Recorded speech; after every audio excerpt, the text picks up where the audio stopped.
আজকে আমি বেশ ইউনিক একটা প্লেসে ঘুরতে গিয়েছিলাম। জায়গাটা আমার কাছে খুবই ভালো লেগেছে অ্যান্ড মোস্ট ইম্পর্টেন্টলি এটা একদমই ফ্রি। সো চলো তোমাদের সাথে আজকের ভিডিওতে এই প্লেসটা ঘুরে দেখি। হ্যালো এভরিওয়ান, আসসালামু আলাইকুম, কেমন আছো সবাই? আজকে আমি যেখানে এসেছি এই জায়গাটা হচ্ছে লুভ মিউজিয়ামের ঠিক অপোজিটে প্যালেস রয়্যালের ইনার কোর্টইয়ার্ডে, মানে প্যালেস রয়্যালের গার্ডেনের একদম পাশেই। আর এই সুন্দর জায়গাটার নাম হচ্ছে লে কোলন দে বিউরেন অথবা বিউরেন্স কলাম। 1985 থেকে 86 সালের দিকে ড্যানিয়েল বিউরেন নামে একজন ফ্রেঞ্চ আর্টিস্ট এই প্লেসটা ডিজাইন করেন। এখানে ছোট বড় মিলিয়ে মোট 260টা কলাম আছে, আর প্রতিটা কলামের গায়ে এমন সাদা কালো দাগ কাটা, যেটা দেখতে খুবই ইউনিক লাগে। আর এই প্লেসটা অনেক বেশি ফটোজেনিক। ইনফ্যাক্ট এটাকে প্যারিসের খুবই জনপ্রিয় একটা ফটো তোলার জায়গা বললেও ভুল হবে না। এখানে সবাই এসে বিভিন্ন সাইজের এই কলামগুলোর উপরে দাঁড়িয়ে বা বসে ছবি তোলেন। আমরা যেখানে দাঁড়িয়ে আছি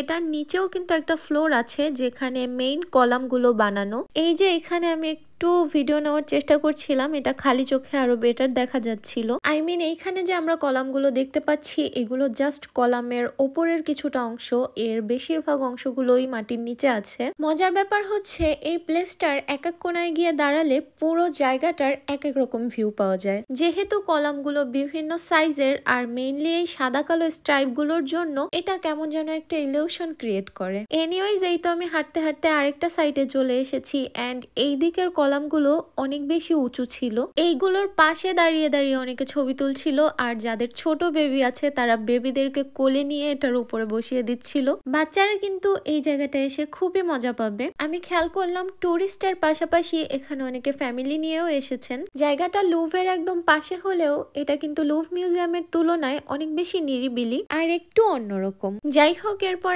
আকাশে খুবই সুন্দর একটা হাফ মুন দেখে আমি একটু জুম করে এটাকে আরো ভালোভাবে দেখার ট্রাই করছিলাম। সো কলামগুলোর পাশেই ওটার ঠিক ভেতরে এই সাইডে আরেকটা স্কোয়ারের মতো ছিল। এখানে দেখলাম এমন সিলভারের অনেকগুলো বল একসাথে করে কিছু একটা বানানো। আই থিঙ্ক এটার নিচে পানি থাকে, বাট যেহেতু এখন উইন্টার এই জন্য পানি নেই বা শুকিয়ে গেছে। পানি থাকলে অবশ্য দেখতে আরো অনেক বেশি সুন্দর লাগতো। এন্ড এই গোলকগুলো কিন্তু একটা না, পুরো স্কোয়ারটার দুই মাথায় দুইটা বানানো ছিল। এগুলোর মধ্যে আশেপাশে সবকিছু রিফ্লেক্ট হচ্ছিল। আর এই স্কোয়ারটার ঠিক পাশেই হচ্ছে প্যালেস রয়্যালের গার্ডেনের গেট। শীতকালে অবশ্য গার্ডেন দেখে মজা নেই, বিকজ বেশিরভাগ গাছেই কোনো পাতা খুঁজে পাওয়া যায় না। গাছপালার মেইন সৌন্দর্য তো এর ফুল আর পাতাতেই। এখানে ভেতরে একটা সুন্দর বসার প্লেস ছিল, এখানে দেখলাম অনেকে বসেও আছে।